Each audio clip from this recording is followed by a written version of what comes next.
네, 오늘은 8월 10일 강릉강림와합제주일입니다. 그리고 평화통일주일이기도 합니다. 평화교회 주일 공동예배 증언 말씀 나누도록 하겠습니다. 오늘 함께 읽을 성서 본문 말씀은 이사야 2장 1절부터 5절 말씀입니다. 그리고 함께 나눌 증언 말씀의 제목은 평화의 길입니다. 성서 말씀 읽겠습니다. 이것은 아모스의 아들 이사야가 유다와 예루살렘을 두고 계시로 받은 말씀이다. 마지막 때에 주님의 성전에 서 있는 산이 모든 산 가운데서 으뜸가는 산이 될 것이며 모든 언덕보다 높이 솟을 것이니 모든 민족이 물밀길 거리로 모여들 것이다. 백성들이 오면서 이르기를 자 가자. 우리 모두 주님의 산으로 올라가자. 야곱의 하나님이 계신 성전으로 어서 올라가자. 주님께서 우리에게 주님의 길을 가르치실 것이니 주님께서 가르치시는 길을 따르자 할 것이다. 율법이 시온에서 나오며 주님의 말씀이 예루살렘에서 나온다. 주님께서 민족들 사이의 분쟁을 판결하시고 북백성 사이의 갈등을 해결하실 것이니 그들이 칼을 쳐서 보습을 만들고 창을 쳐서 낫을 만들 것이며 나라와 나라가 칼을 들고 서로를 치지 않을 것이며 다시는 군사훈련도 하지 않을 것이다. 오너라 야곱 족속아 주님의 빛 가운데서 걸어가자. 이것은 주님의 말씀입니다. 네, 오늘 이 성서 이사야 말씀은 평화체제 비전 선언입니다. 전쟁이 끊이지 않는 분쟁과 갈등, 죽고 죽이는 그런 아비규환 지옥이 끊이지 않는 땅에 그 전쟁이 사라질 것이다 라는 비전 선언입니다. 저는 이 성서 말씀 중에 4절 민족들 사이의 분쟁을 판결하시고 갈등을 해결하실 거다. 그리고 칼을 쳐서 보습 만들고 창을 쳐서 낫을 만들고 나라와 나라가 칼을 들고 치지 않을 것이다. 군사훈련도 하지 않을 것이다. 이런 말씀을 읽으면서 이미진이 생각났습니다. 천국이 없다고 상상해 봐요. 별거 아닐 거예요. 우리 밑에는 지옥이 없고 우리 위에는 하늘만이 있어요.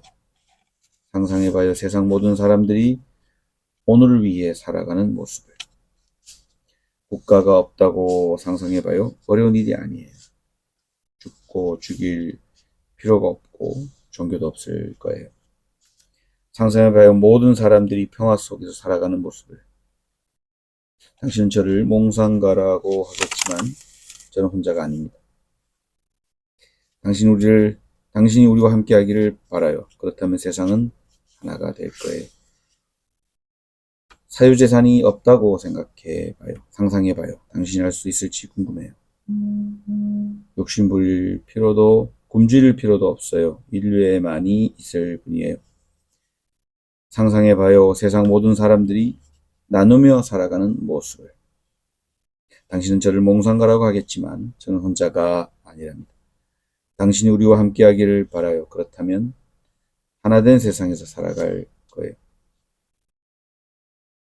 존 레논은 천국과 지옥, 국가, 종교, 소유물이 없는 세상을 상상하며 평화롭게 살아가는 세상을 노래했습니다. 오노 요코에게 영향받아서 했다고 하는데 아무튼 존 레논의 이 이미지는 많은 이들이 부르고 많은 이들이 또 상상하게 하는 그런 어떤 이상향에 대한 기대로 갇혀 있습니다. 그런데 오늘 저희가 함께 읽은 이사야의 선언 말씀은 존 레논의 이야기와는 조금 다릅니다. 야훼의 뜻, 야훼의 길, 그것이 평화 세상이라고 선언하는 것인데 이것은 아마도 이사야 선지자가 처했던 배경 상황에 근거한 것 같아요. 이사야 배경 상황이 상당히 어려운 국제정세 가지고 있었던 것 같아요. 그래서 많은 신들의 격돌, 신들의 어떤 전쟁터인 거죠. 신이라고 하면은 모름지기 전쟁의 신이고 전쟁을 이기게 하는 신이어야 합니다. 전쟁을 이기게 해야 유능한 신이라고 할 수 있죠. 그런데 오늘 오늘 이사야 선언은 그 신이 전쟁을 하기보다는 평화 체제를 판결자로 등장하는 것이죠. 평화의 뜻을 세우고 그 길로 우리를 가게 한다는 것을 말하고 있습니다. 혁신입니다. 저는 이 노래가 이사의 노래가 존 레논 노래보다 훨씬 강렬하다고 생각합니다. 지금 우리 시대야말로 신들이 각축하는 저는 장이라고 봅니다. 전쟁의 신, 물신, 야훼 알라 각자의 종교 기념으로 자국 이익이라는 이 신적 존재를 쫓아가는 그러다 보니까 사방팔방으로 분쟁이 발발합니다. 저는 국제 경제에도 그렇다고 봐요. 자국 중심주의 격돌하는 전쟁터인 거죠. 경제 전쟁터인 것입니다. 전쟁 일반의 시대, 일촉즉발의 전쟁광 난무하는 이 시대, 이사야가 얘기하는 이 선언이 지금 우리 시대와 많이 닮았다. 그런 생각을 하게 됩니다. 오늘은 평화통일주일이기도 합니다. 저는 분단이 80년 됐다.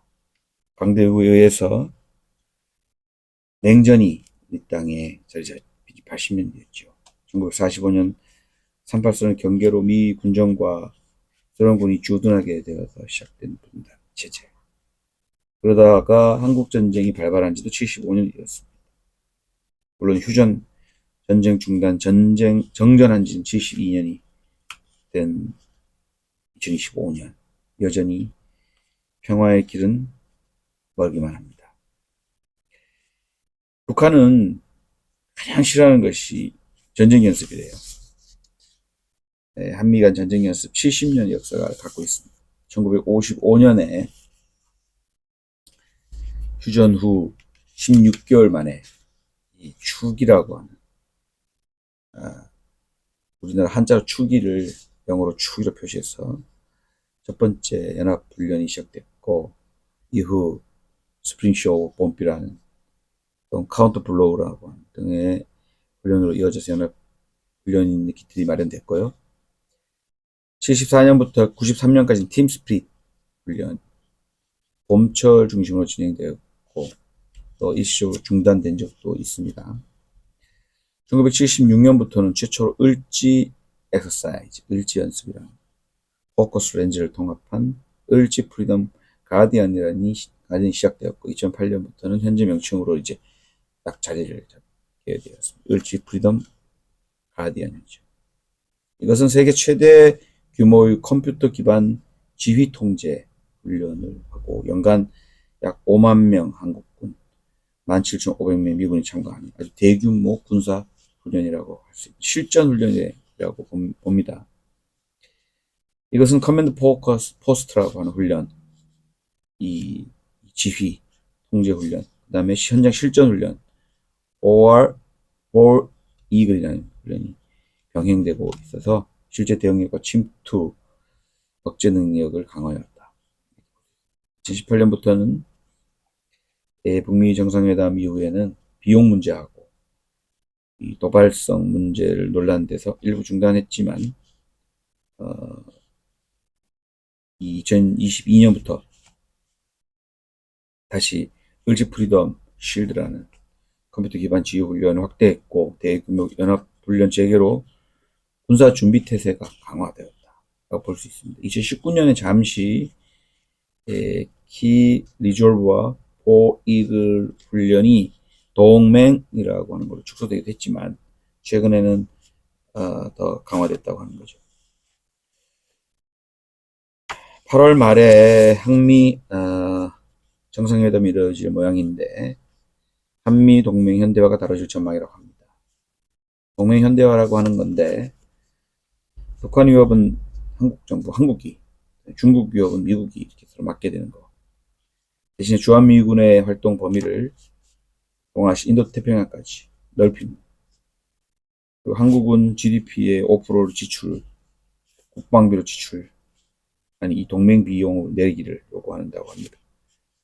그러니까 중국 견제에 다 같이 우리나라는 중국 견제에 돈도 되고 사람도 되고 뭐 해야 되는 거죠. 대신에 이제 북한에 대한 거는 우리에게 맡기겠다는 뜻입니다. 북한과 미국, 북한과 우리 사이의 평화체제가 정말 가능할까 이런 의문을 많이 갖고 있습니다. 미국이 중국을 견제하는 이 틈새 우리는 이 틈새를 파고들어서 평화체제로 갈 수 있을까? 미지수입니다. 하지만 저는 새로운 가능성이 열릴 수도 있다고 조심스레 짐작해 봅니다. 존 레논 노래 이사야의 비전선언 이것이 가능한 시간이 올 수 있을까? 저는 반드시 올 거라고 기대합니다.